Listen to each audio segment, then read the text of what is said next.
In today's video, I'm going to be showing you how to see TikTok analytics.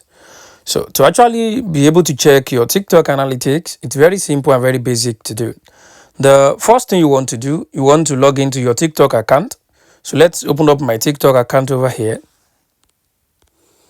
So once you open up your TikTok account, it will take you to this TikTok homepage. So once you are in the TikTok homepage, if you check the bottom right corner, you are going to see your profile icon over there.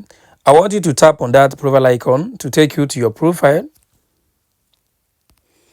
So once you get to your profile on this TikTok app, if you check the top right corner, you're going to see three lines over there.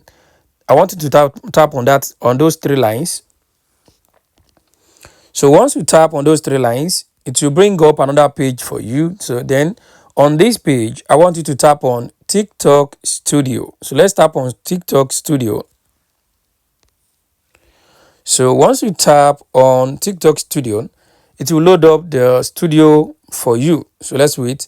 So as you can see at the top here, we have the analytics. So I want you to tap on that analytics. Just tap on it. So once you tap on it, it will load up all your TikTok activity and all your TikTok analytics for you. As you can see, these are my TikTok analytics. So this is where you get to see everything that is happening to your TikTok on the back end. So guys, this is how to see your TikTok analytics on TikTok. I hope this video helped you. Thanks for watching.